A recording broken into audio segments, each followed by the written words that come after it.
All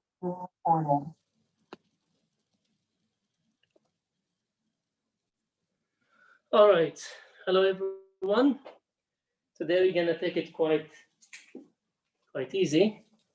In the last lecture, we talked about vector product, and one of the things that I want to emphasize today is when we were looking at the direction of the vector, I showed you the right hand rule, which says that if you want to go from one vector to another, so if you have vector A and vector B, and you're looking at the cross product between those two, if it's A cross B, then you go from vector A to vector B. This is the direction of the motion of the fingers, and that gives me the direction of the product into the wall. If I wanted to look from vector B to vector A, this would be the direction, and it would be out of the wall. Now, what I want to emphasize is that whenever you're using Cartesian coordinate system, X, Y, and Z, you have to make yourself a favor. They always follow the cross product, right? You need to think about it. The one is perpendicular to the other two. So if you're looking at X, Y plane, if I draw here X and here Y, then Z plus Z has to be from X to Y gives me Z. Z has to be out of the word. It's not a definition. You have no choice there. There is no freedom in this. The whole world agrees on this way of having the Cartesian coordinate system. So if you have X, Y, Z has to be out of the world. If I write, now think about it in this way, it's X, Y, Z, X, Y, Z, and so on. So if I give you now Y and Z should give me X. So the direction of X is to go from Y to Z. So Y cross Z should give me X. So X is out of the world. If I put now X here and Z here, where would be Y?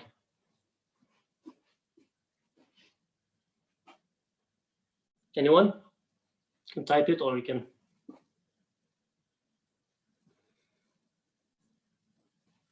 Well, I don't know what is to the other ways, either into the wall or out of the wall. Okay, I've heard in, I've read in. So let's see, we go X, Y, Z. So from Z we go to X, right? So it's from Z cross X. Z cross X is into the wall. So if you thought into the wall, that's correct. All right, that's it about this part. As I mentioned at the beginning, it's going to be quite easy today. We're going to apply what we've learned so far. I'm going to focus at the motion of the projectiles.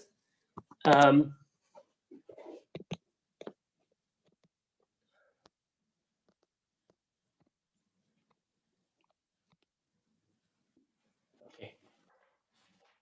So imagine you have, well, you don't have to imagine really. I have here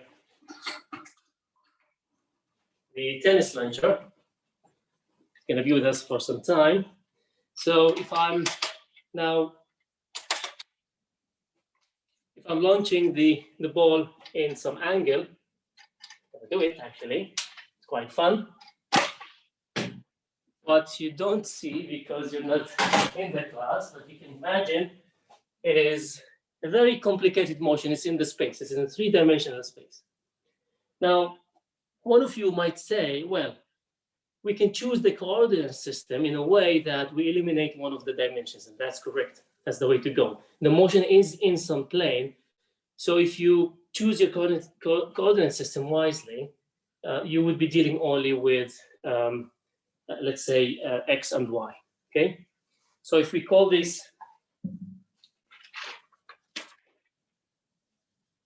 X-axis, and this is the y-axis. I start with some initial velocity, v0,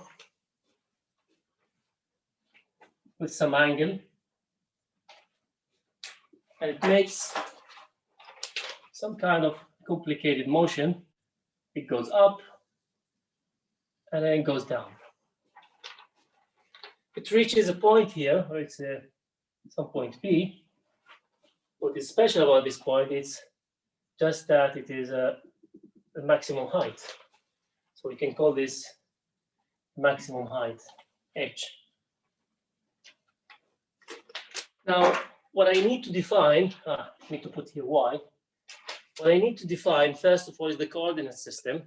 And I define it in this way, that the increasing value of x is to the right, and the increasing value of y is upwards. Do I have to do it like that? No, you can do it any way that you want, as long as you're consistent. You don't have freedom if you had a third axis. The first two would tell you where the third axis, the direction of the third axis is, the positive part of the third axis. Okay, so the most important part that we discussed last time was the decomposition, and we're going to deal with this today. And I'm going to start with decomposing this vector. So I have a vector here, v0. If you want, I can put it like this. And it has, in the x-axis, if I know alpha, it would be v0 times cosine alpha, right? And in the y-axis, we have v0, which is the value. Let me just keep the value here, times sine alpha.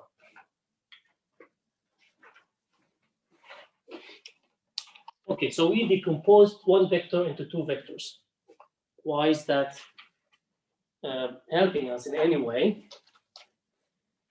Let's write down the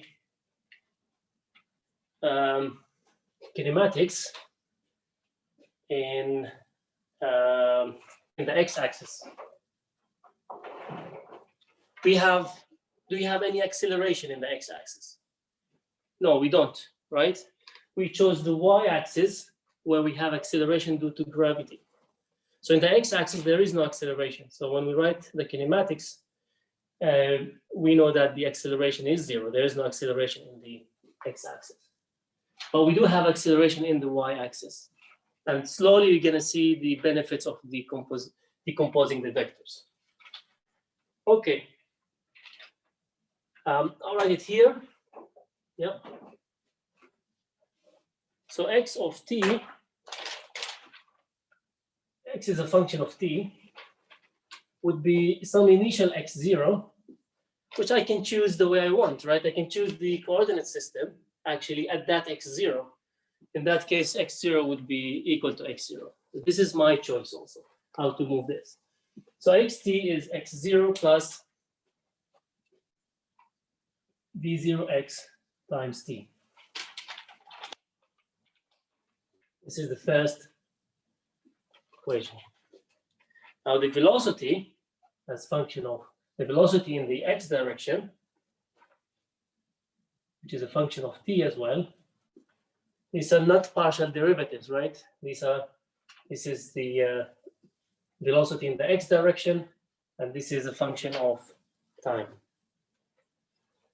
You could write it like this if you want, which is v0 in the x direction. And that's it. Why that's it? There is no acceleration in the system. So these are the two equations that would govern the motion in the x direction. Let me go one step back. Let's see what do we want to do with this problem. We want to predict the location of the object at every moment in time. We want to know where the object that is. We want to predict where the object would be, for example, if we change the angle. Okay, so we want to have,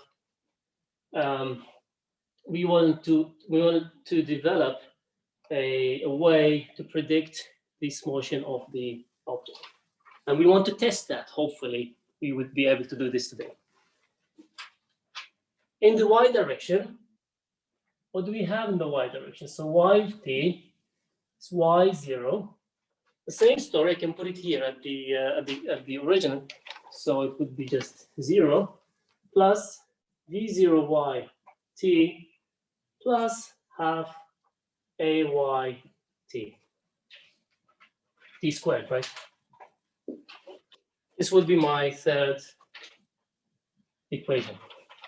These two are for the x-axis, which I can solve completely independent of the other one.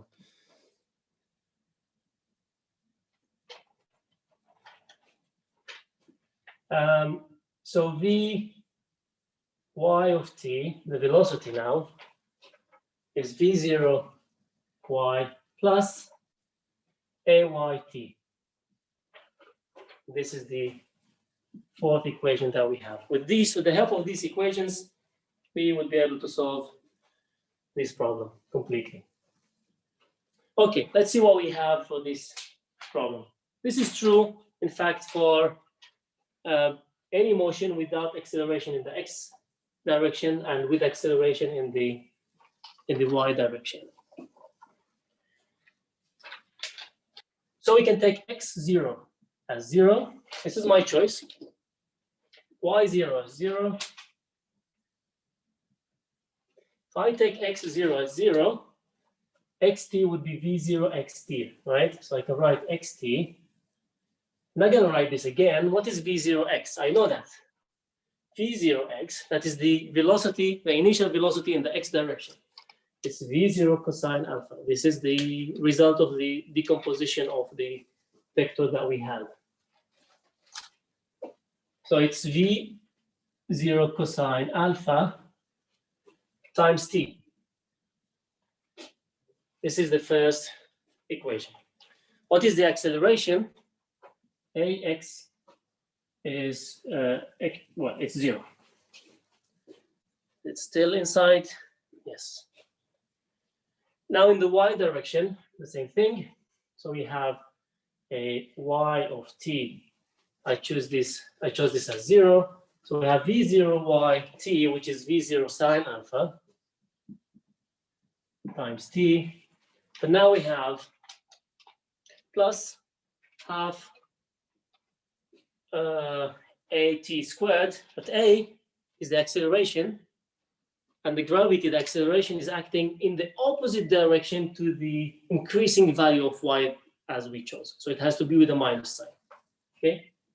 So here we have a minus half gt squared, and g is the gravitational acceleration, which you can take as 9.8 meters per second squared.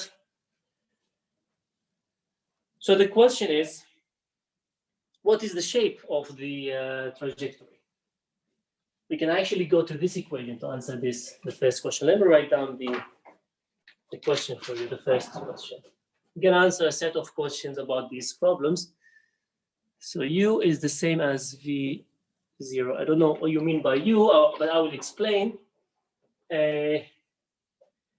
V0 here, this is v0. This is the velocity, the initial velocity. Okay, this is my v. It evolves also with time. So today's looks like this. So v0, this is my initial velocity, and we know the initial velocity. We know we can assume we know the angle alpha as well. We decompose it into v0 cosine alpha in the x direction and v0 sine alpha, which is in the y direction. Okay, the first question. You see this? What is the shape? What is the shape of this projectile that we get? Now, to answer this question, you can go to equation number 3. I'm going to put this up.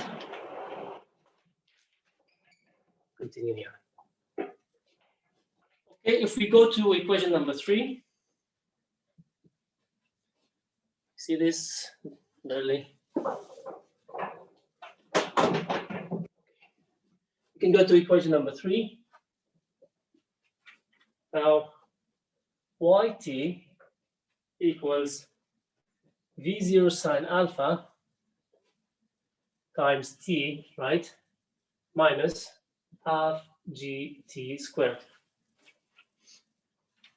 And from equation 1, I can write that xt is equal to v0 cosine alpha times t. I can write now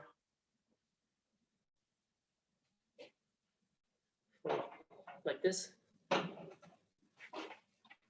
I just repeated equation 3 and 1, okay? I just repeated equations 3 and 1. Or maybe you meant this one. I'm sorry, I cannot read the complete. This one?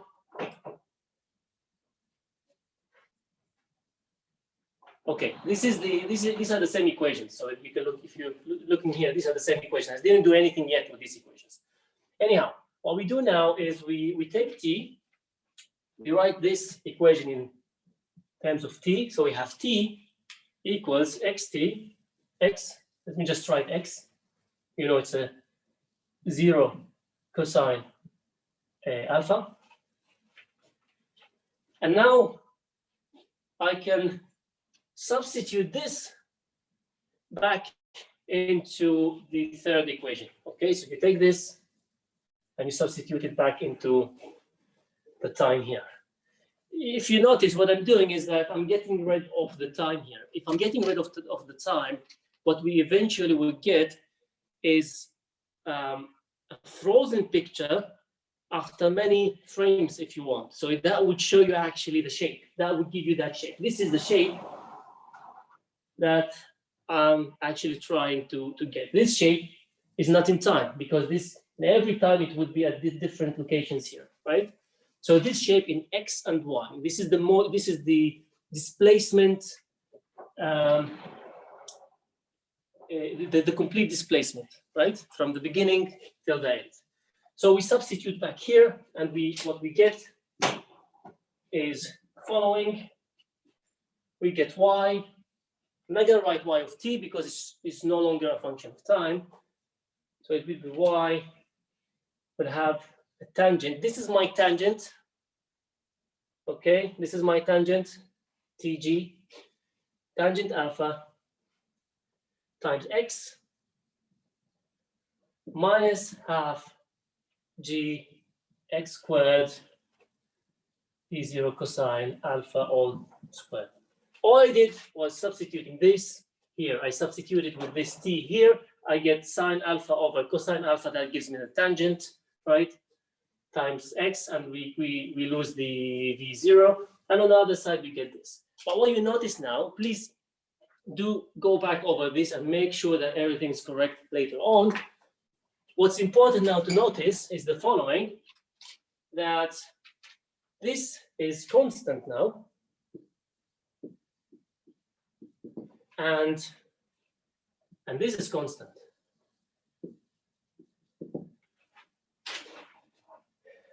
So I have y equals a constant time x minus a constant times x squared. I hope you know what is this. This is a parabola. Okay. So we have a parabola.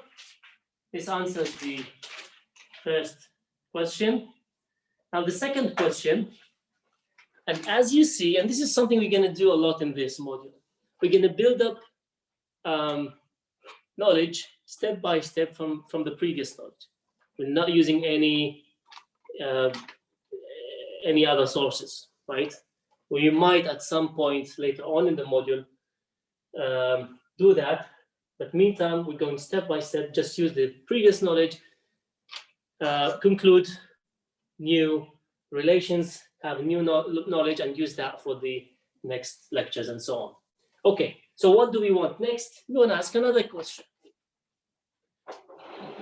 There's a height here.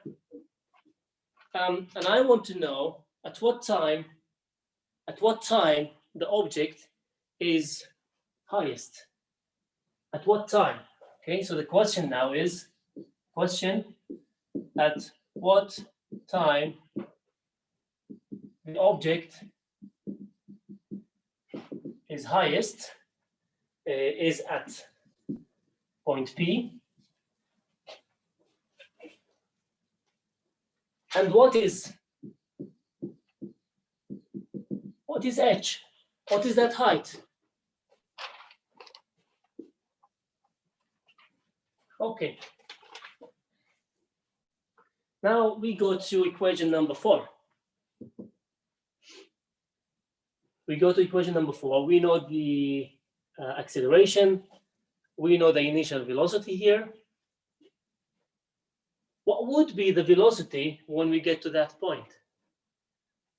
Is the highest point with changing direction? Exactly. It would be 0. So at that point would be 0. So we know it would be 0. We know this. Then we can find out the time. So let's do this quickly. So we go to equation number 4 now.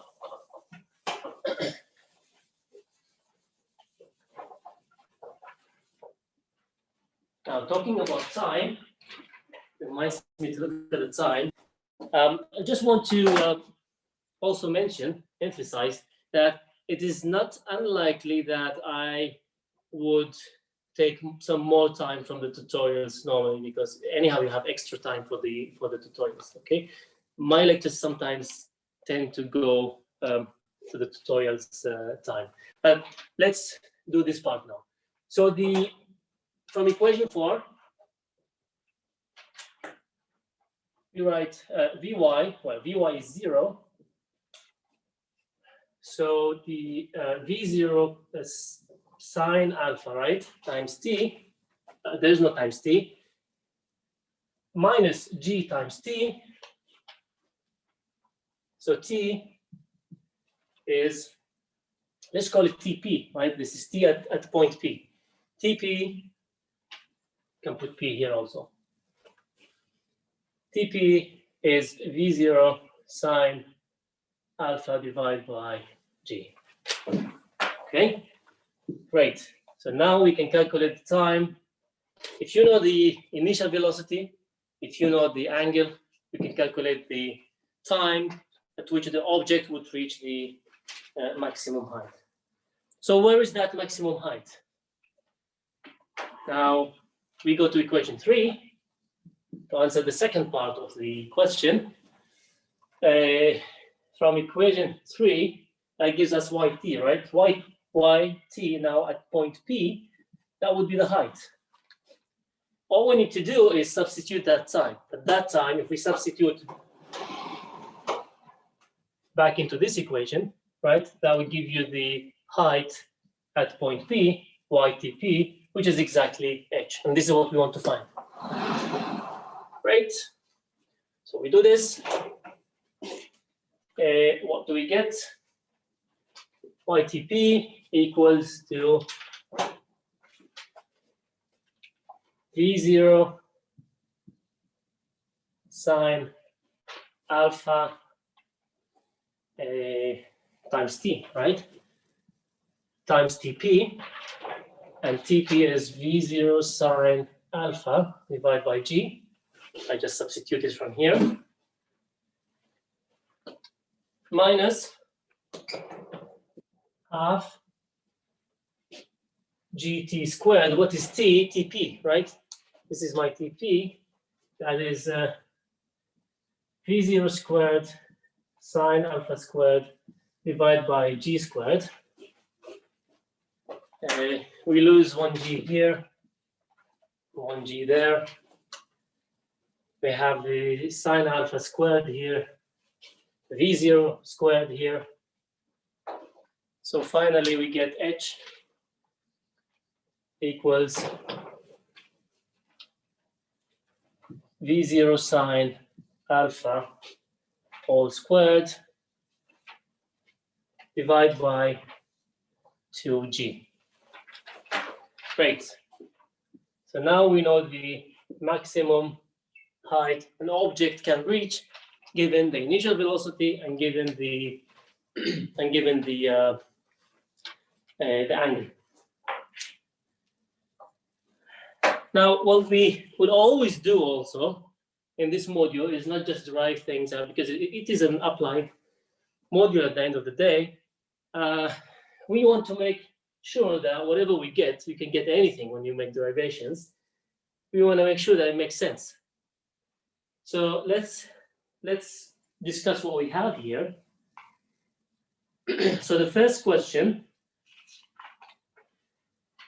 what does this tell me?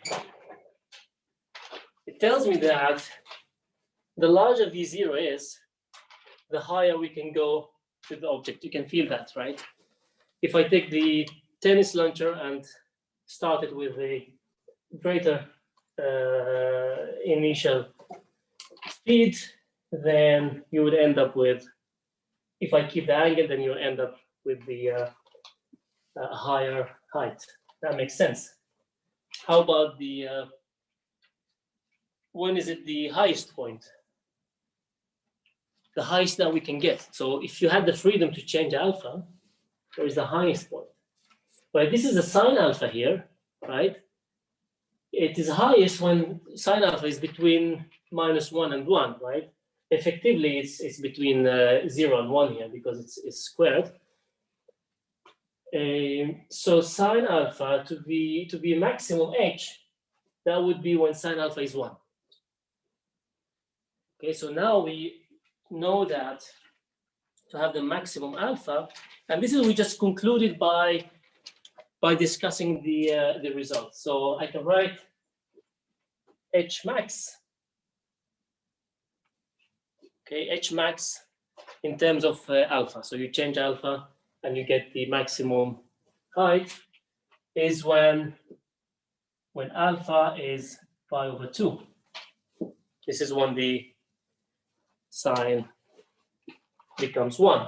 And that is why if you want to throw an object, and if you want to have it, you want it to reach to the highest possible distance, right? Now we will get to that. Let me finish this first. If you wanna, if you just to complete the sentence, if you want to actually make it reach the largest distance, which is point, I did not specify, let's call it point S here. So if you want to reach point S, and S is the largest distance, and you're able only to change alpha, we're gonna get to this soon. Okay, now this is the maximum height, which means that you just put it vertical, and also makes sense, right? So if I put it vertical, then you would actually reach the highest distance, the highest edge. Okay, I was confusing between two things, so forget about that location. I'm gonna get to that soon. And this makes sense, right? I use my tennis launcher. The more angle I put, right, in terms of the height would go down and down and down and down. If I want to have the maximum height, I will put it vertically straight. Okay, so all the initial velocity, my V0 is also my my initial velocity in the y direction. So all the velocity goes to the height. Okay, this also makes sense. It's all intuitive and it's all nice. Now, how about G? Does it make sense that we have G down there? Think about it. If I would do the tennis launcher thing on the moon, what would you expect? You would expect things to be H to be higher, right? And this is what you see here. The smaller G on the moon, the gravity is smaller. The smaller the G is, the higher H becomes. So everything is nice and everything is intuitive and everything makes sense. Now we get to the question that I was in a hurry to reach, and that is, at what time t, let me write it down here, what time t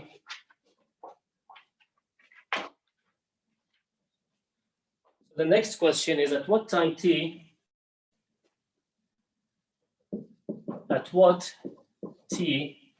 let me call it ts t equal ts, we get to the object reaches point S. So imagine that we have a flat floor. It goes from one point to another point there. So it starts from the origin here and reaches point S. And the question is, at what time it would go to that point? Now, it is unfortunate that we're doing this in this way because it's supposed to have a more interactive, an engaged lecture from you. And then I would ask you, how would you do it really? And there are two different ways at least to do this. You can say, well, if you're asking about the time to go from this point to this point, we know the time to go to point P, right? And that is exactly twice that time. Or you can make the calculation as we did before by putting let me do it. So I have two ways of doing this. One way is the lazy way, and it's completely fine, is that you just say, let me see, I don't want to delete everything.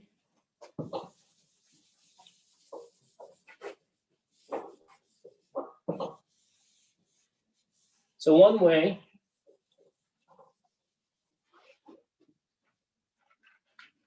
you would just say, okay, we go to equation number one. Equation number one.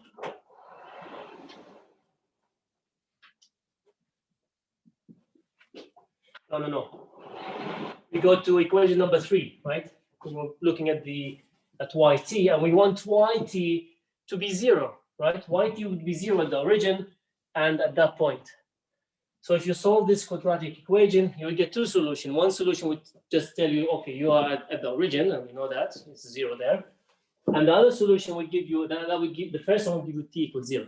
And the other solution would give you the time at point P, that's point S. So one way to do it is that you go to equation 3 and you put that equals to 0. The other way is say, well, we already found that Ts, but we know that Ts is twice Tp, and we already found Tp. So it's just twice Tp. Where is it? Tp is here. So Ts, I can write here, Ts equals twice V0 sine alpha over G. All right. Now we're gaining more and more knowledge, and we're able to deal with more and more questions. Again, let's ask if this makes sense. What we got here, the same thing. If V0 is larger, the larger V0 is, the more time it would take to reach that final point S, right? So it makes sense. And if alpha is increasing, what happens with the time?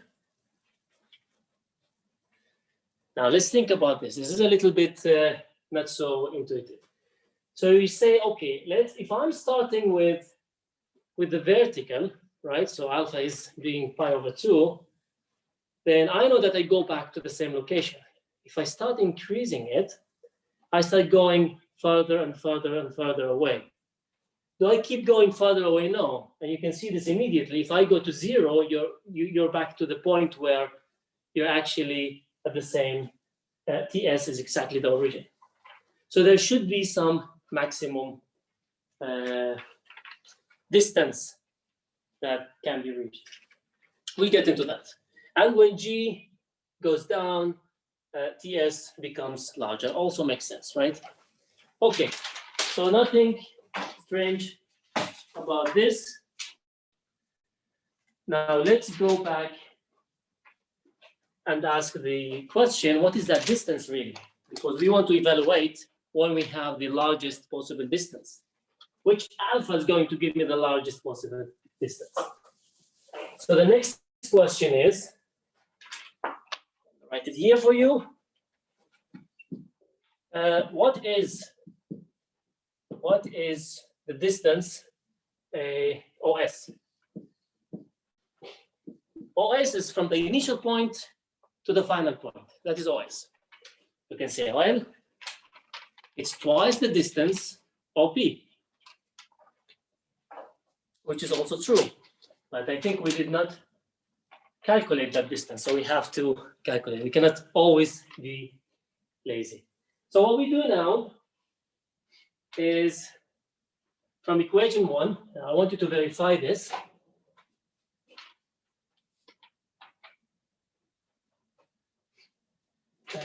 I can do it in steps.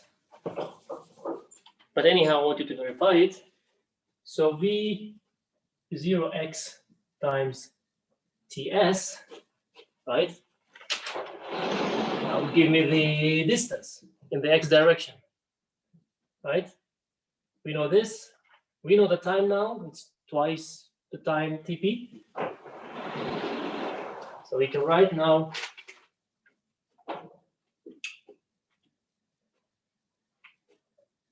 V0 cosine alpha is for that part. Now we have 2 times sine alpha, V0 sine alpha divided by G. This is TS here, yeah. So we have the sine times cosine. A sine times cosine. What is a sine times? What is 2 cosine alpha times sine alpha? And this should remind me something, right? That is sine 2 alpha. Okay, so what I'm doing now is I'm taking these. This gives, I can write here, this is OS, right? This is what we want to find. Or x at point S. So we have V0 squared times, this gives sine 2 alpha, and we still have the G. Great. So now we have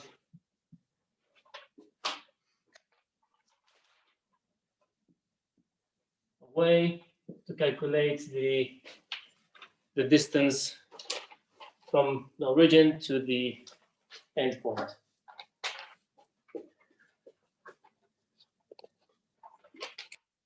Okay. Now comes the question.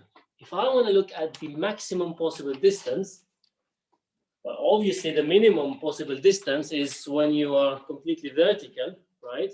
Let's see if that works. Let's see if that makes sense. If I'm completely vertical, right? What do we have here? This is 90 degrees. Twice that would give 0. So that makes sense. So to get the maximum distance, I want sine 2 alpha now to be 1. That's the maximum distance, when sine 2 alpha is 1. Which means alpha now has to be 45 degrees. Because then twice alpha would give me 90 degrees, and that would give me sine 90 degrees. That would give me 1. Okay. So now we know that the maximum, so to get OS max, alpha would be 45 degrees. People who play baseball know that very well, that if they want to shoot to the, or hit the ball to the largest distance, then they need to go close to, I say close now, I'll tell you soon why. They should actually, in theory, with the knowledge that we have, to go 45 degrees. If I want to shoot the tennis ball, it's the same thing. If I want to shoot it with the tennis launcher, I would put it 45 degrees to make it go the as far as possible. That's the maximum distance. I said almost, right? Because there are other things that later on when we talk about drag, and we might not reach the point where we have circulations as well. We can actually make when you're hitting the ball, if you're hitting the ball in the right way, you can make it also circulate. And that circulation would add to what is called lift. So now there's so many terms that we're not touching, but that would give some kind of extra force, another term that we're still not there yet, a force that would actually give more acceleration in the x direction. So that would actually make it go even farther away. And that not necessarily at the 45 degrees, that can be at a different degree when you include all this. Right now, when you're solving problems also, we always make assumptions. Now, as long as these assumptions are reasonable, then that's fine. As long as they are within the uncertainty that we're trying to predict things, is completely fine. The assumption right now is that the air is completely neglected. So any drag due to air is completely neglected. With this assumption, this is completely true. Alpha is 45 degrees. That would give the maximum distance OS. Okay. So the remaining time,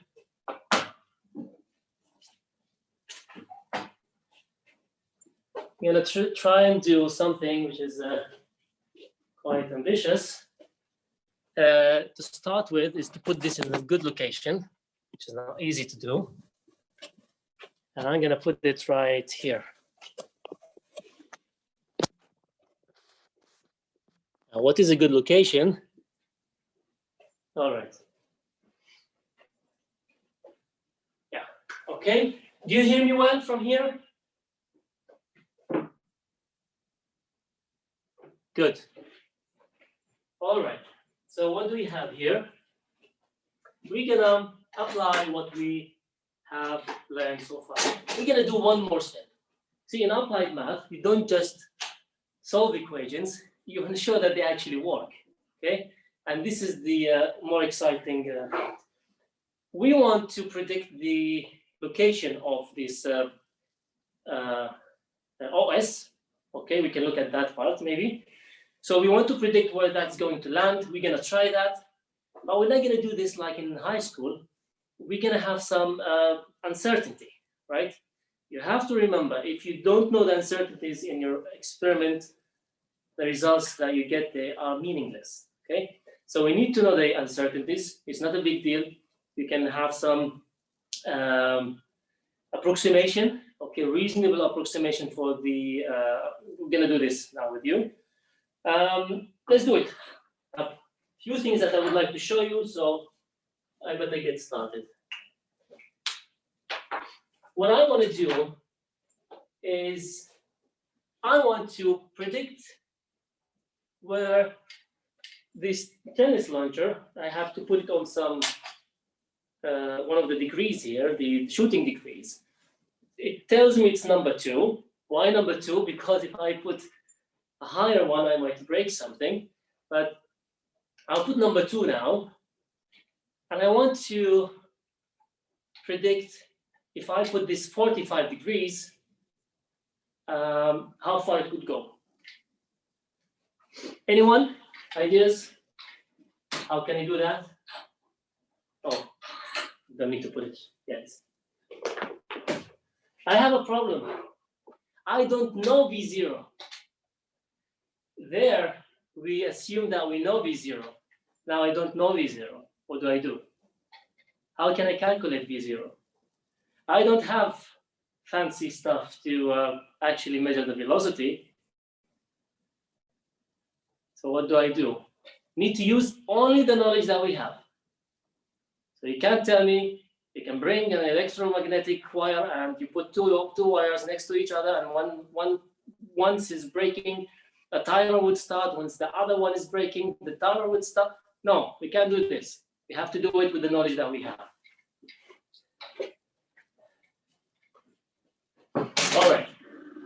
we need to find out V0. And how to find it is by using the equation that gives us the maximum height. Remember, I can measure things, right? I have measuring tools here, very primitive, but useful. I can put this here.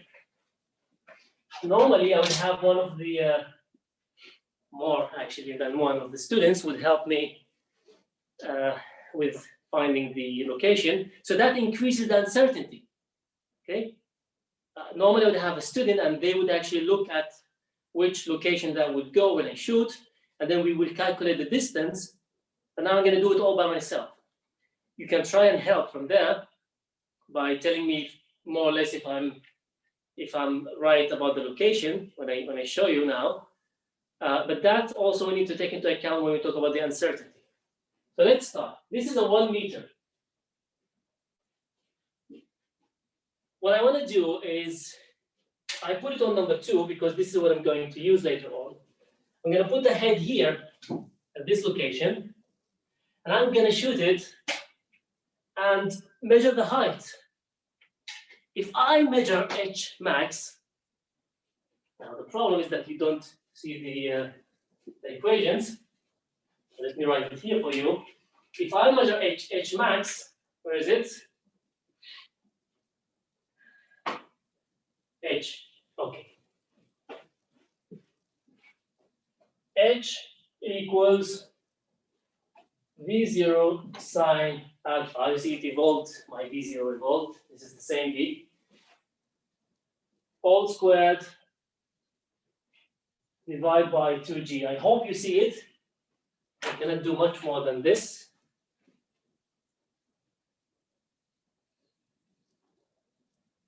Okay, this is the equation for the height. I will take, I don't know alpha, right? I am going to choose alpha being straight, so I get rid of this there. Which means that H max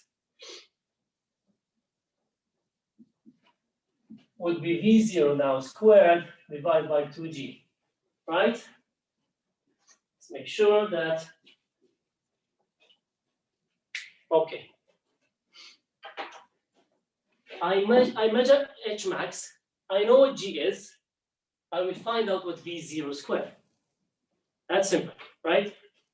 If, assuming that I was looking for the tennis ball and it's inside.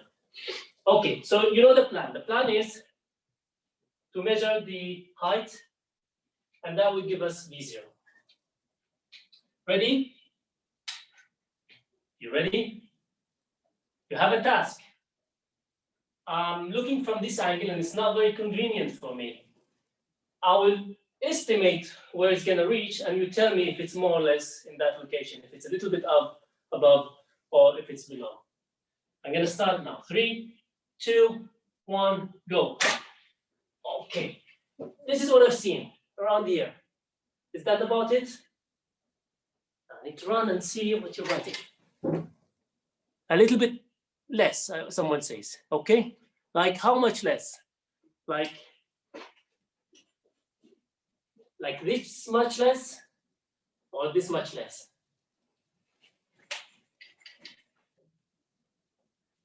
Okay, that's a yeah about that. I'm not sure which one, but that's fine.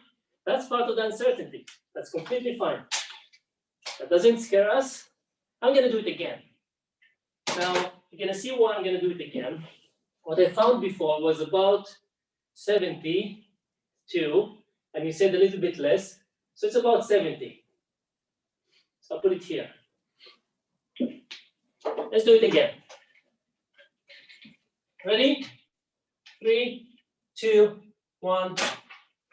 Oh, I've seen something here, right? This is this much less now. This is more of a, let's see, on the right scale. This is more like a 60 now.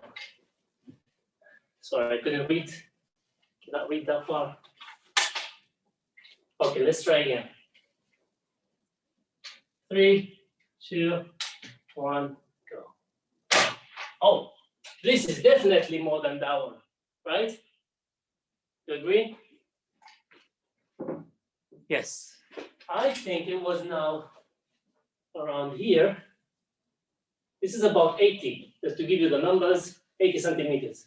This is about 70, and before was about 60. Let's do it 2 more times.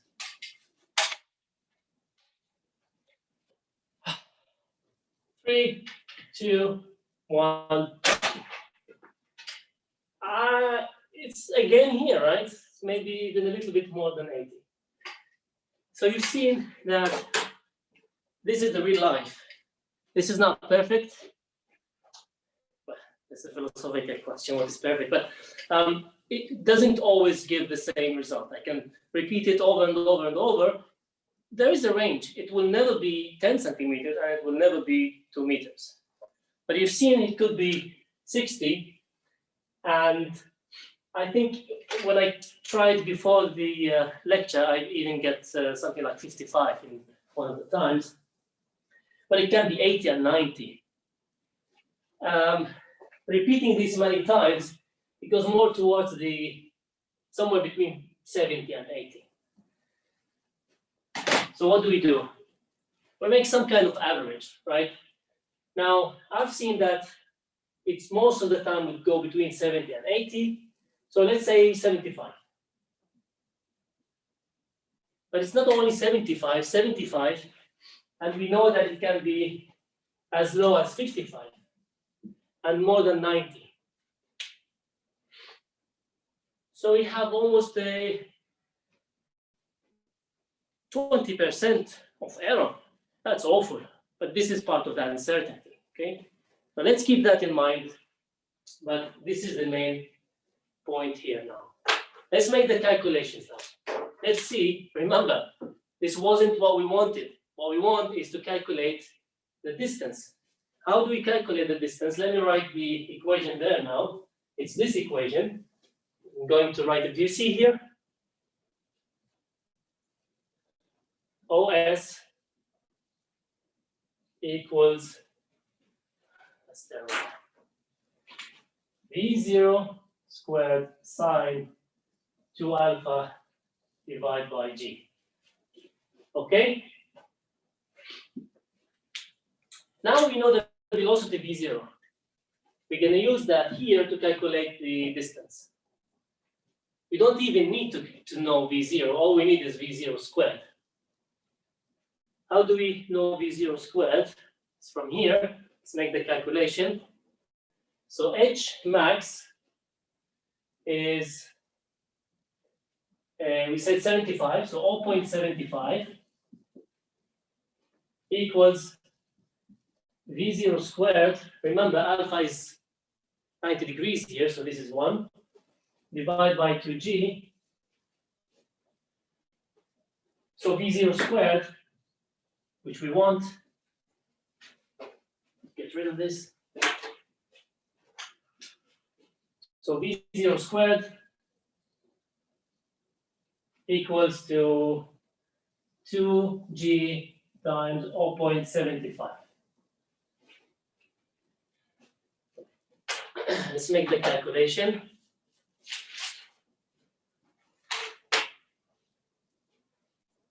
You can do the calculation also. I can check with you.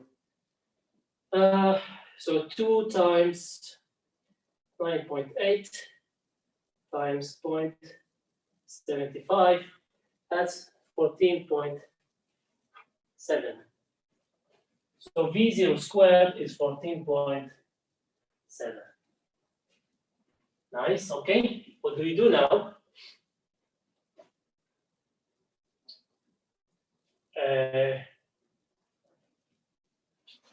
We substitute V0 here, V0 squared. So OS, which is 14.7, that's the V0 squared, sine 2 alpha, that is, what would that give us? In this case, it would be 45 degrees, that would give us 1, right? So we divide by G, that should be the result. So we need to divide by G, divide by 9.8, That gives 1.5 meters. So 1.5 meters. This is the distance that we calculated. But I said also that there is about 20%, maybe even more, of error, which comes from few things. It's important to discuss these things and then think if it makes sense, actually, this what we got. Now, when I put it vertical, I cannot really put it completely vertically, right? It would be with some angle. But we will see later on that this angle doesn't really matter if you think in terms of a sine and very close to the maximum. But this is one uncertainty, right? Because I'm using my hands and there is uncertainty in the vertical location. So how vertical is that? How 90 degrees is my alpha? The other uncertainty is things that we did not take into account, like the air and drag and all the. These things is being used a lot, right? So today you use it, it can give you one thing, the next day it can give you something else. There's a rubber there. I don't know how that would influence as the becomes, maybe the heat goes up, right? How would that influence it? Or as I use it more and more times, how would that change it? So all these together would add to the uncertainty. But from there, from the numbers that we got, we have an idea of the uncertainty that should be there. So this is, you have to write that it's plus or minus 0.3 meters, 30 centimeters, right? That's the 20%. Let's now, we're not done. This is just to, again, the lecture would be longer. You're gonna make a break afterwards and then you start with the tutorial. I hope you're fine with this. I don't want to stop here. I want to show you more things. Now, let's actually, we have a prediction now. Okay, let's see now how well that prediction is. So I'm gonna put this 45 degrees.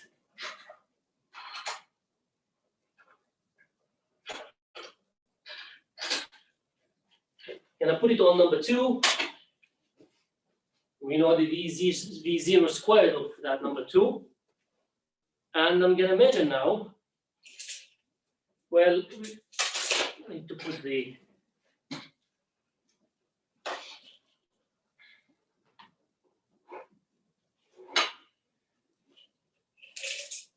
now there are more uncertainties here.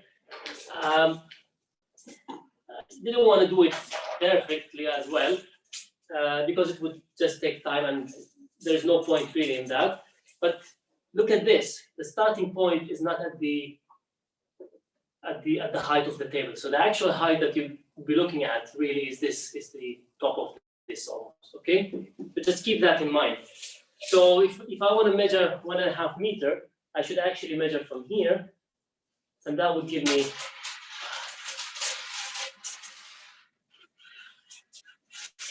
something there. So it would be the red one. If you were at high school, you would say it would have to come here, but now we know that there's uncertainty. I'm going to make use of that uncertainty now. It's plus or minus 0.3 meters. So we have 30 centimeter here and a 30 centimeter there. That's about it. Okay. Now I need to calibrate this to the best of my ability. With this thing here, with an angle of 45 degrees.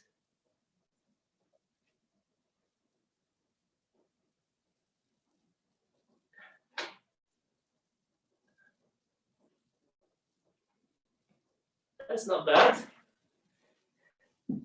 That's about 45 degrees. Now, the most important thing to remember is to put the coffee out of the way.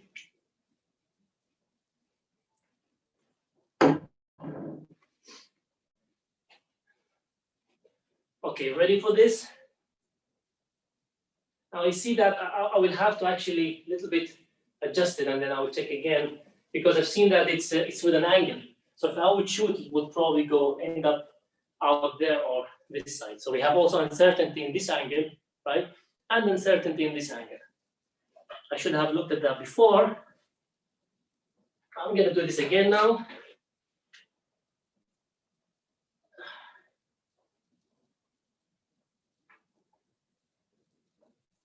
That's about it. Okay, ready for this? I'm gonna count back to 3. Don't look here, look here. It should land between those two, all right?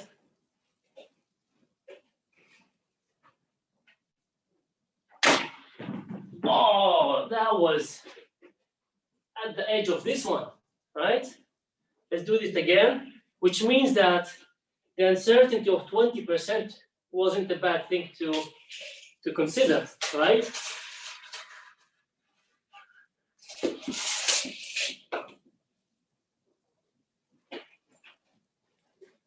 So maybe actually the uncertainty is higher.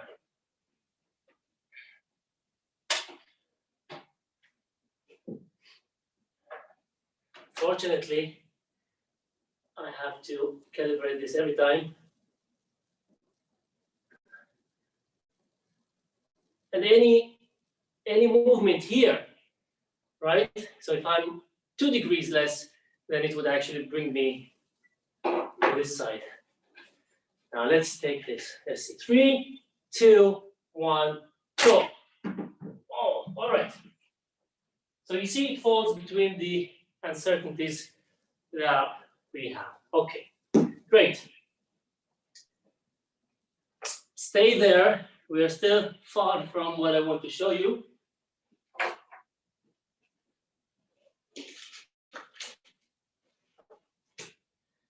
So this is the case of 45 degrees. You could also go for 30 degrees or 60 degrees. I don't have time to do this now, but I want to discuss with you one point. That is, if you look here at the equation with 2 sine 2 alpha, does it matter if you have 60 degrees or if you have 30 degrees? Does it matter? No, doesn't matter, because 60 degrees and 30 degrees will give you the same distance. So the question now, what do you think would take longer time if I put this 30 degrees or if I put this 60 degrees? Think about that. You can type your thoughts.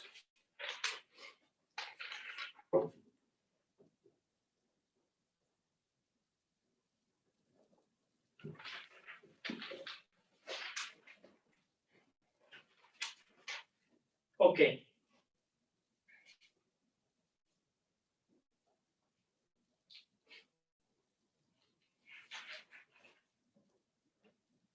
I will let you, I won't go over this now actually, because I want to show you more things while I have the tennis launcher here with me.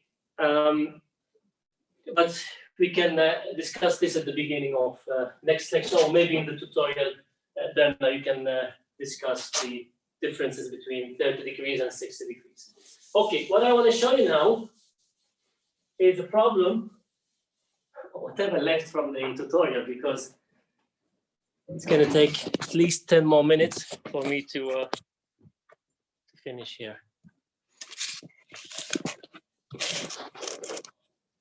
All right. So what I want to show you next is the following. In your book, I think you have a question about that actually. So you can look more into detail about this, but I want to show you the application. So you can see that things work. You have the following problem. the tennis launcher here, and you have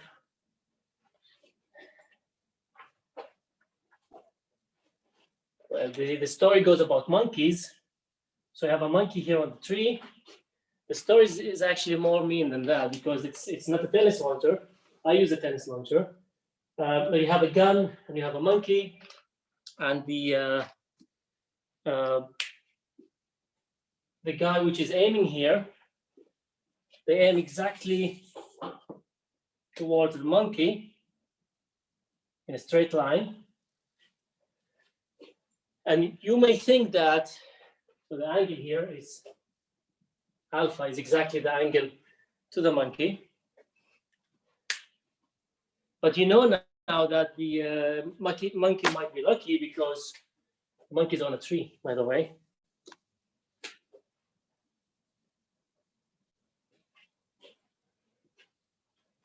You know that the monkey is lucky because as they shoot, the bullet would make something like this, right? If it's far away enough, it would actually start falling. There's an acceleration in the y direction.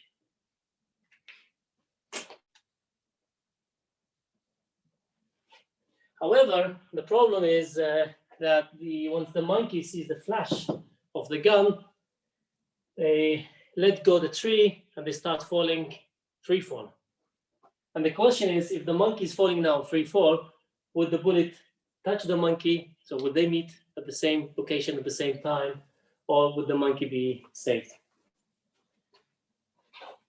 As I said, I won't go in detail about this, but the unfortunate answer is that they would always meet as long as this alpha is exactly directed towards the monkey. You can think about it that the object here, the tennis ball, would always lose an amount in terms of the y-axis, which is the exact amount that the monkey would also start losing. So whenever they meet, whenever they, whatever distance this can be, and whatever velocity, initial velocity you have here, as long as it gets to it can go like this, or it can go like this, they would always meet. They would always meet, and this is true. I can write this down here, that and maybe with this one, because it's so the y, the distance that it would lose between these 2 points would be exactly half gt squared of that time. But this is exactly, if you think about it in terms of the equations, that would be exactly what the monkey would lose. So this is at T1, and this would be at T2, so half T2, and this is exactly also the one for the monkey. So they would always meet, as long as alpha is focused on the directed to the monkey. Did I miss something? Yes. I'm in a rush. I missed the G here. There should be a G here. If anyone noticed that, thanks for that. All right. Okay. Let's complete the problem in your book. But what I want to show you is the demonstration.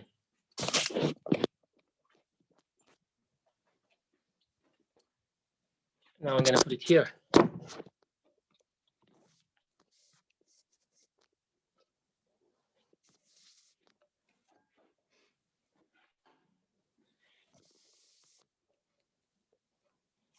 All right.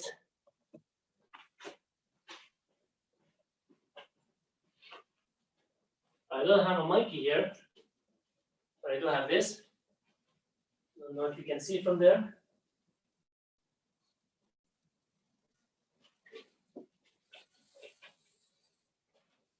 All right.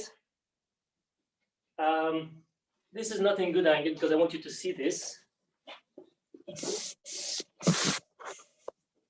Yeah, this is better.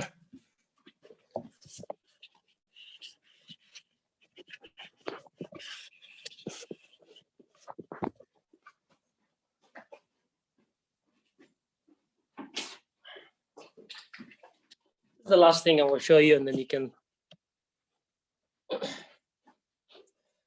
All right. So let's see that I have everything. What I need to do after moving this is to aim with the right angle to the Ninja Turtle. I always forget which one is this. He's gonna be brave. He's trained to do this, by the way, so there is no safety risks. Has been doing this for a few years now. Yeah, look right there. Good. Can you see him there?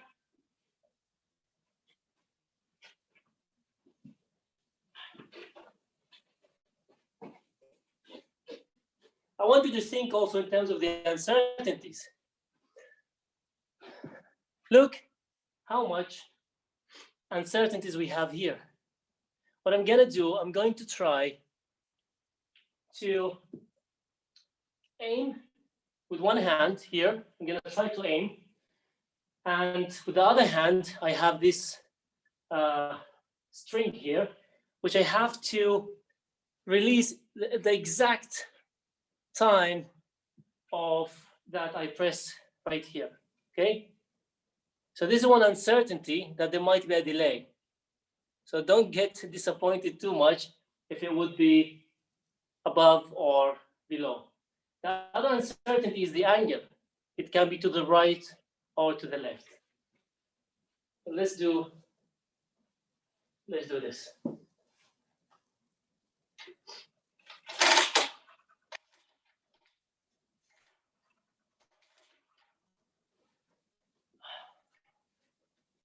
You ready for this?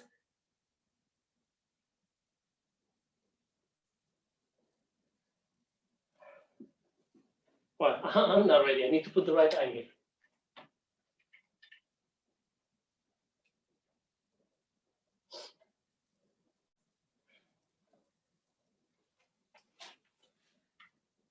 So my alpha should be straight to, I think it's Leonardo, right?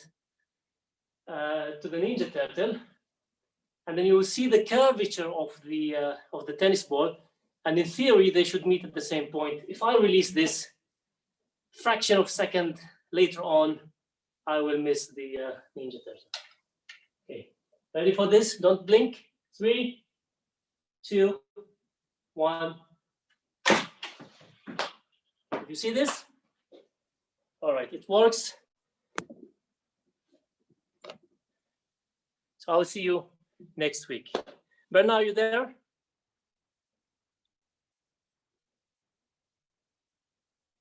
Bernard? Yes, I am here. Thank you. All right, great.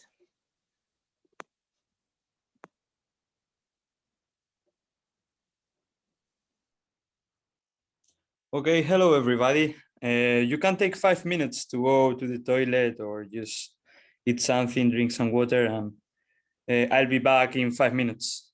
However, if anyone wants to ask any question about the lecture or the previous tutorials or the assignments, just feel free to ask me anything, okay, please?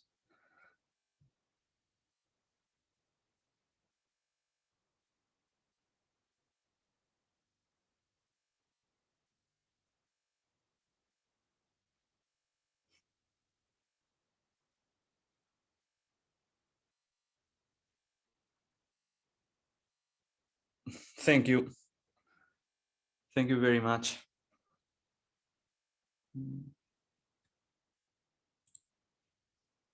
Okay, hello, smart people. How are you doing, guys? I hope the last assignment was easy for you and you all managed to nail it.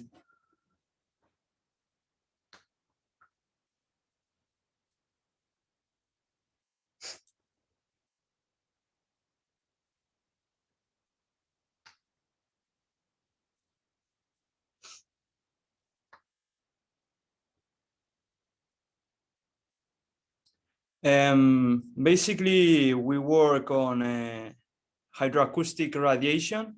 So we work on sounds under the ocean, which are triggered by underwater earthquakes. So what we want to develop is a model or an algorithm that is able to retrieve the geometry and the characteristics of the source, which is in this case the earthquake, from the sound that it generates.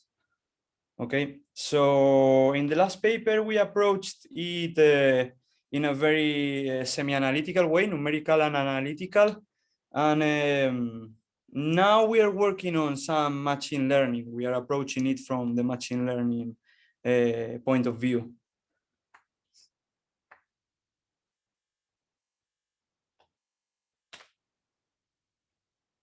There are Usama is involved in quite interesting projects, guys. So if you have some spare time, I recommend you to go through some of his papers. Maybe you can find them in Google Scholar, and yeah, really interesting.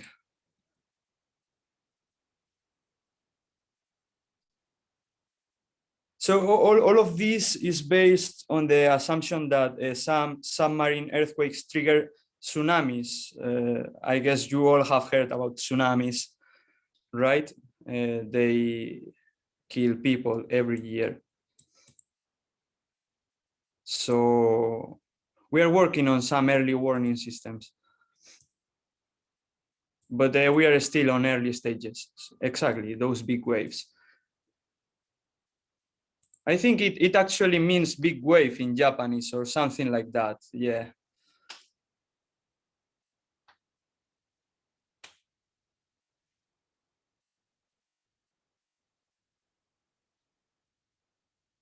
Okay, guys. So I think Usama mentioned that I should cover what would be the difference in angle, right? If, for example, we assume that we throw the projectile or ball with an angle of 30 degrees, and then we throw it with an angle of 60 degrees, we would achieve the same distance, right? I hope you can see. Can you all see what I have written in the whiteboard, please? Yeah, oh, wonderful, thank you. So we would reach the same point, right? The same distance, let's call it XF, okay? However, the question is who would take longer, right? I think it's pretty obvious. I think it's pretty obvious once we sketch it, right?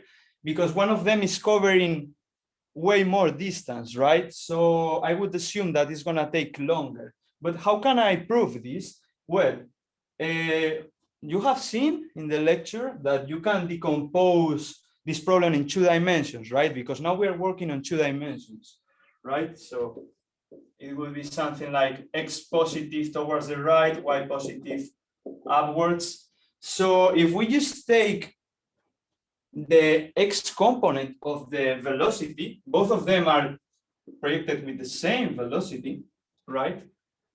V0x can be calculated by some trigonometric relations, right? We know the angle and we know the magnitude, so we can extract both components, right? We know that if this is V0, we have x component, y component in 2-dimensional cases, right? So how do we obtain them? Trigonometric relations, we know the angle, right? I'm gonna draw y0 here. So you can see the triangle, which is rectangle, that is gonna lead us. So if this is 30 degrees, okay, we know that 0x would be the cosine, would be related to the cosine. So V0x would be V0 multiplying the cosine of 30 degrees. And let me know if I commit any mistake, guys, or this is not right, because I also commit a lot of mistakes, too many sometimes. Okay, so we know that we have this. In the case of 60 degrees, we would have that V0x would be V0 multiplying cosine of 60 degrees, right? So which is the maximum of the cosine? It is 0, right? The cosine of 0 degrees is 1, okay? So the cosine is at its maximum at 0. So I assume that V0x, this is gonna be 1, this is gonna be 2. V0x1 is gonna be higher than V0x2, okay? Because the cosine of 30 is bigger than the cosine of 60, and V0 is the same, right? So if this makes sense, this projectile with 30 degrees is gonna arrive faster because the speed in the x direction is higher. Does this make sense? Wonderful, wonderful. So with some basic analysis of the equations, we can reach this type of conclusions, okay? What are the key points of this part or this chapter of the subject? Well, the key points is to be able to use trigonometric relations comfortably, okay? I want you to be comfortable using trigonometric relations to decompose vectors, okay, in the components, okay? That's really, really important. I think someone asked, why do we work in 2 dimensions? I think, well, it's easier, of course, it's easier. And most of those parabolic trajectories can be described in 2-dimensional planes, unless we have some wind that is perpendicular to the motion, we would have 2-dimensional trajectories. I hope this makes sense, okay? If I shoot, for example, like Osama shoot this tennis ball, right? So when you shoot it, it goes in a straight line, right? And then if I only have gravity, so I just have one external force apart from the initial speed, which is not a force, obviously, you would have used a 2-dimensional trajectory. So you can work in 2 dimensions. Why not? If you can, why not, right? It's easier. And everything that makes our life easier is good. We don't want to overcomplicate things at all, okay? So this is a very important point of this part of the subject, right? Let me have a look. What else do we have? Well, I think at this point you're already familiar with vectorial calculus. You should feel comfortable working with vectors, subtracting vectors. I recommend you to go through the book, especially through the summary parts of each chapter. And if you don't understand something, please write it in the tutorials. I'm really happy to respond to any question. Are we allowed to use or? Okay. I think someone already asked me about the Suvat equations, AL, VL. I wasn't familiar with those things, okay? I think they are used some techniques to make easier to remember some formulations. It is nice to remember formulations, but I think it's nicer to get a deeper insight on the problem, okay? Let me try to sketch something, okay? And let's all try to understand what is going on. Because, okay, you can, yeah, they work, and you can use them. Of course you can use them. You can use them because they are legit equations, they work. Yeah, it's nothing wrong with them. But what we want in this subject, I imagine that what Usama wants from you guys is to get a deeper insight on kinematics, okay? To understand where those equations come from and to be able to deduce them and not to memorize them. I don't think he wants you to memorize formula, but he wants you to get an insight to understand what are the physics, right? So for example, we know that distance, okay, can be obtained by multiplying velocity by time, right? So we know velocity is meters per second, time is seconds, so we get meters. We know this. What else do we know? That our initial position is also important. So let's say that d final is going to be equal to d initial plus this, if we have some initial velocity multiplied by the time that we spent at that velocity. Okay, so this is going to give me the final. What else can we have? We can have external forces, which are translated into accelerations. So we can have acceleration. We also know that d can be equal to some acceleration. What are the units of acceleration? Is meter divided by second squared, okay, like gravity, for example, gravitational acceleration. And I multiply this by time squared, okay? Why time squared? Well, basically because I want to cancel this second square, okay? I want to use meters, okay? So we can do something like this. This half comes from derivations, okay? Differentiation, it comes from differentiation. So if I add the distance that I cover from acceleration, the distance that I cover from velocity, and the distance that I already was, I get the equation that we are going to be using all the time or most of the time, right?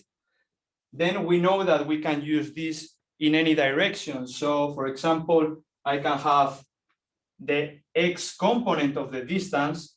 So I would use the x component of the acceleration and the velocity, or I can work in the y component. I can try to work what's the y distance that I cover. So I would work with the y component of the velocity and the y component of the acceleration, etc. I want you to really understand where this comes from and where is all this coming from, okay?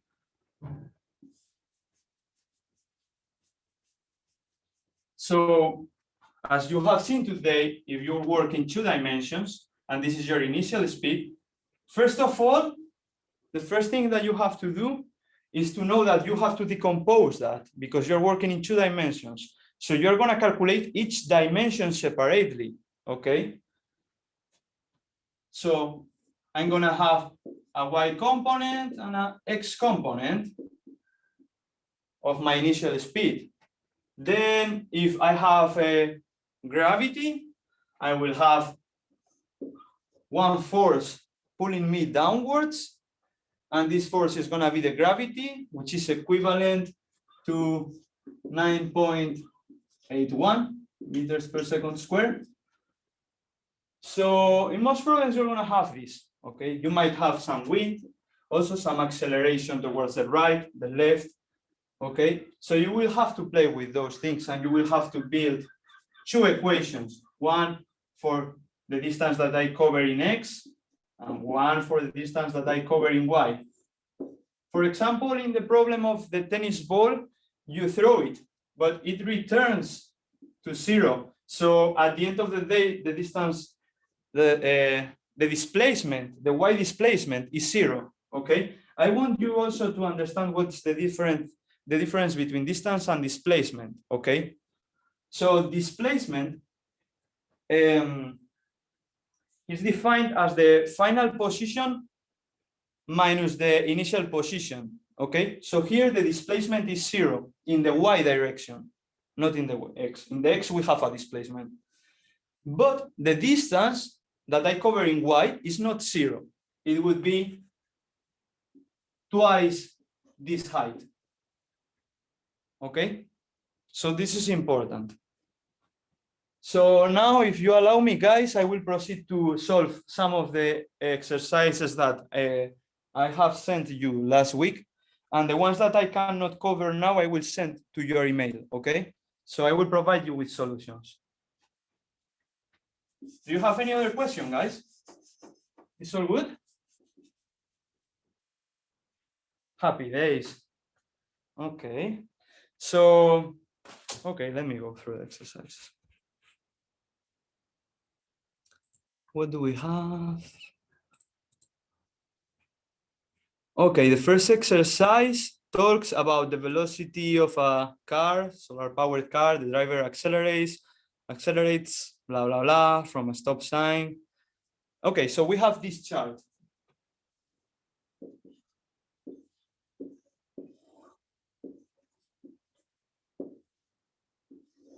Important points, okay? So we have t in seconds, and what else do we have? Velocity in kilometers per hour. Okay, this is not very consistent. This is not very consistent. I don't like this chart. Why not? Because in one axis we're working in hours, and in the other axis we're working in seconds, which is, it doesn't make much sense, right? I would translate the hours to seconds at least. How do I do that? Well, I know that 1 hour is equivalent. So I have 1 hour here. So 1 hour is equivalent to 3,600 seconds, right? So I would apply that to any unit that I get, for example, to this 60 kilometers.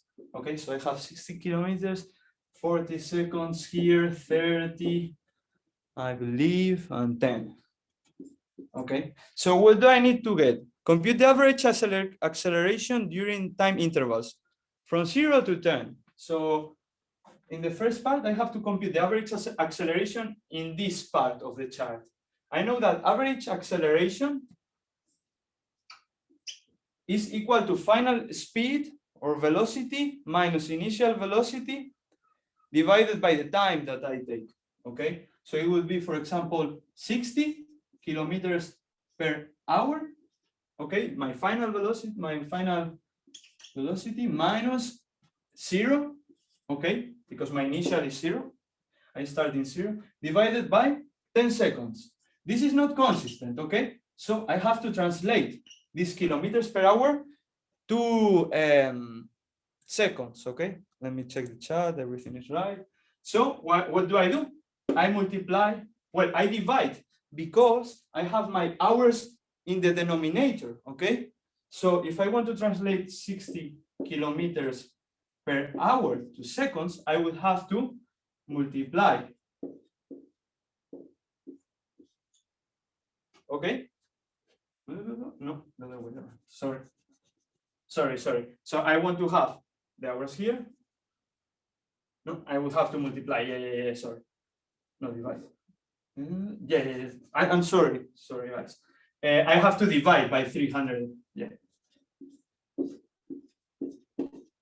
Okay, so I get rid of the hours and I have kilometers per second. If I want to have meters, I would say 1 kilometer is 1,000 meters. Okay, so here is how I translate units. Okay, sorry for the confusion. I'm trying to rush. So what else do we need? Well, in this exercise, there was a very special point that I wanted to cover. So in the second one, from 30 to 40, okay, from 30 to 40 is gonna be the same, but in the opposite, right? So it would be from 30 to 40 seconds. So my initial speed is 60. So I take the final minus the initial, which is 0 minus 60 kh divided by 10 seconds. Again, you have to translate kilometers per hour to seconds before computing this operation, okay? It's important to be consistent in units, or you can translate the seconds to hours, however you prefer. From 10 to 30 seconds, well, I guess it's obvious that the acceleration in this period is 0, okay? Because my velocity is constant, okay? When the velocity or the speed are constant, the acceleration is equal to 0. What else? From 10 to 30, from 0 to 40, what is the average acceleration from 0 to 40? Well, this is interesting because it would be 0, because my final speed is 0, my initial speed is 0. So 0 minus 0 divided by 40 is equal to 0. So my average acceleration is 0 in total. And the best part of here is, what is the instantaneous acceleration at t20? So at t20, I know that the acceleration is 0. Okay, how do I know the acceleration is 0? Well, first of all, my velocity is not changing, so intuitively you can say it's 0. But how else? Well, we know that the acceleration is equal to the derivative of the velocity with respect to the time. Okay, so first of all, we need to understand this. And second, you have to understand how do you compute derivatives. Okay, let me see if there is any question. Nothing. Okay. How do you compute graphically derivatives? How is defined a derivative? The derivative is defined as the slope of the tangent line to our chart in a point. So for example, if this is my chart, okay, I'm not very good drawing, guys. And I want, for example, at 20 seconds, the tangent line to my chart. What is the tangent line of a straight line? It's the same line itself. Does this make sense? So the tangent line to a straight line is the line itself, okay? So, and what is the slope of an horizontal line? Is 0. So the derivative of t at t equal to 20 is 0. So the instantaneous acceleration is 0, okay? For example, if I have to compute the instantaneous acceleration at 35 seconds here, first of all, I draw the tangent line, which, as we mentioned, if this is a straight line, the tangent is the same line, is the line itself. And second, I have to compute the slope, okay? So, the slope, or the derivative, however you want to call it, m, is equal to this.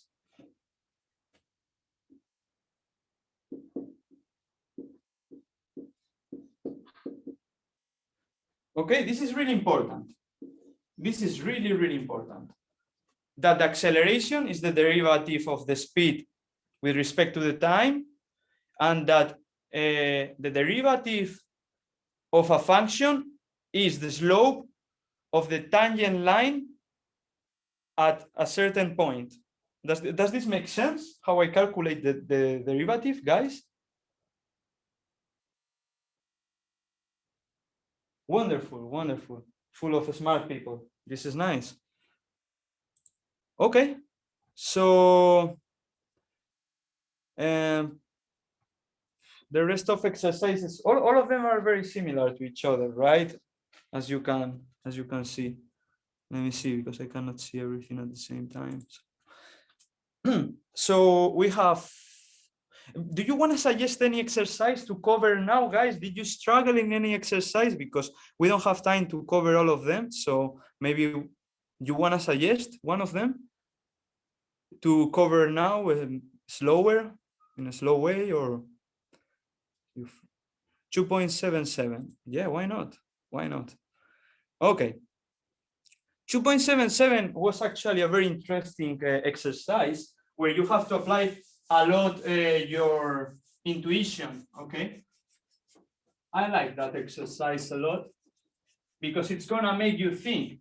If you just apply formulations, you might get it, of course, but you might struggle also with that. So what's happening here? The driver of a car wishes to pass a truck that is traveling at a constant speed of 20 meters per second. Well, first of all, what I want to do in any problem always is to do a sketch, okay? The sketches are so helpful. They are so helpful, right? So I'm gonna draw the car, right? Even though they are in the same lane, I will draw them in different lanes. So I want to figure out what is the distance that they cover, okay? It says that their initial speeds are 20 meters per second. Both are driving at the same speed. Okay, both are at the same speed. Okay, 24 meters behind. This is 24 meters.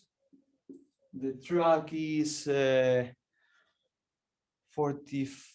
21 meters long. 4.5, 21 meters. And the car accelerates at a constant speed of 0.6. So the car has an acceleration of 0.6 meters per second square. Remember, units, important, always units, be consistent. And drives until it's 26 meters ahead of the front of the truck, 26 meters. Okay, this is all we know. The car, blah, blah. How much time is required for the car to pass the truck? Okay. If I look at this problem, okay, the first thing that I realize, and the exercise tells you, is that they are driving at the same speed. So you have to understand what is absolute and relative speed, okay? For example, if the absolute speed is 20 meters per second for both. But for example, if I'm driving if I'm inside the car, what is the relative speed of the truck with respect to me? How fast do I see the truck moving? Do I see that the truck is moving? Does anyone know what would be the relative speed? Well, if we both move at the same speed, it would be 0. But if I start accelerating, the truck would move with negative, but it's 0, the response. Lindy is right. So if we both drive at the same speed, the relative speed is 0 because it is still with respect to me. I don't see it moving at all, okay? And I can play with this to take advantage of this situation, right? And I can try to sketch a different problem now. I can say that, for example, the initial speed of both is 0. I can work with relative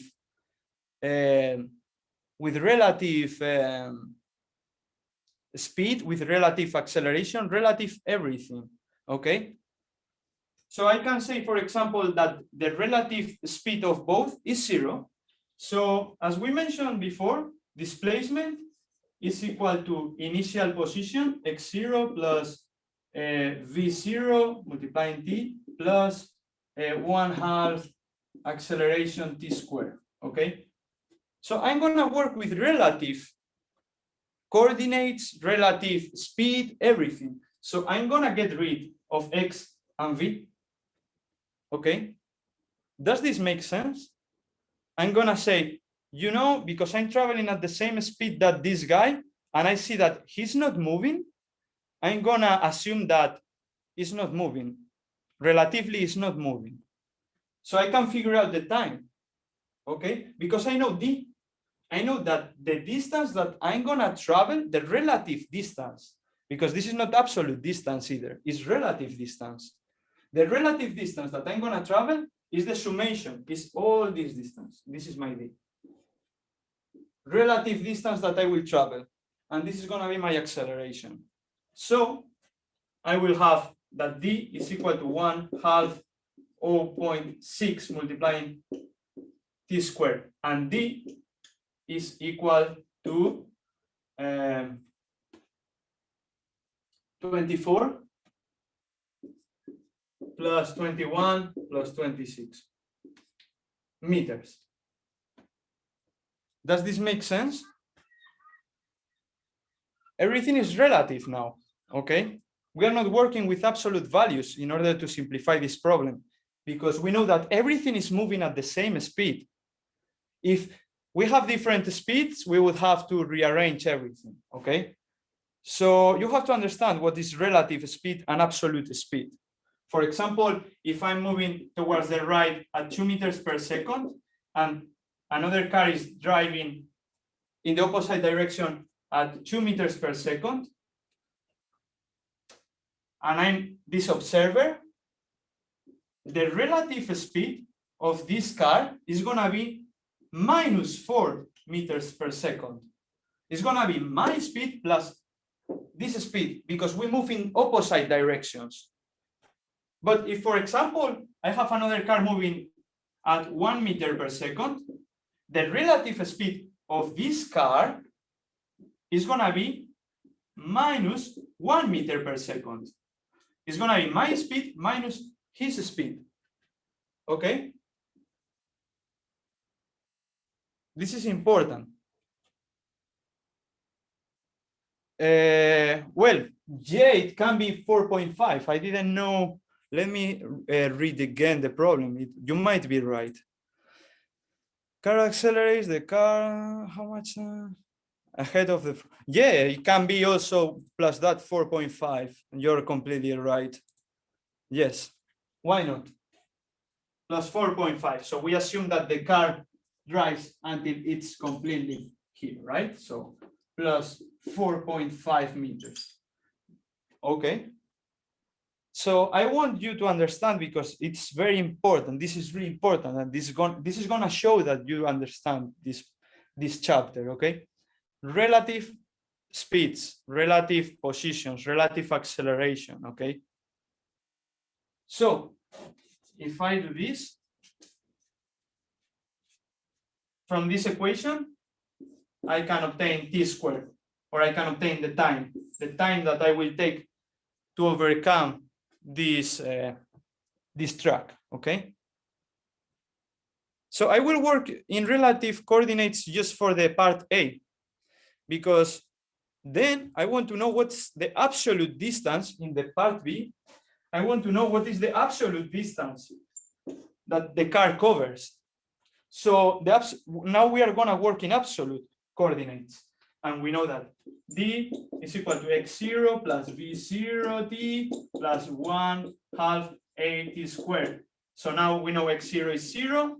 We have v0 that is 20 meters per second. We know t from the previous part of the exercise. And we know the acceleration, we know t. So we can obtain d now. Does this make sense, guys? Does it? Wonderful, wonderful, wonderful. Okay, I want you to sit at home and try to understand what I've done in the part A of this exercise, which is the crucial part of this example, okay?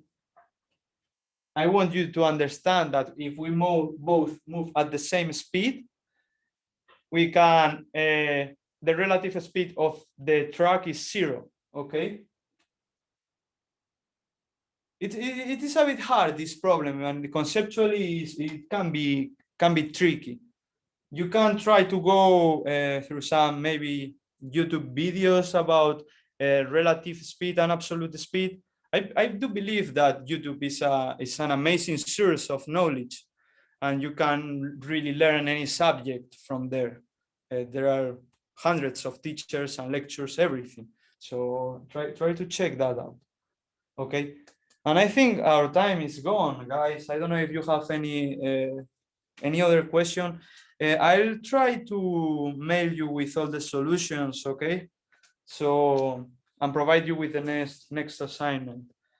So if no one has any other question, I will proceed to finish this. You are everybody welcome, and thank you guys for attending. Everybody have a nice day.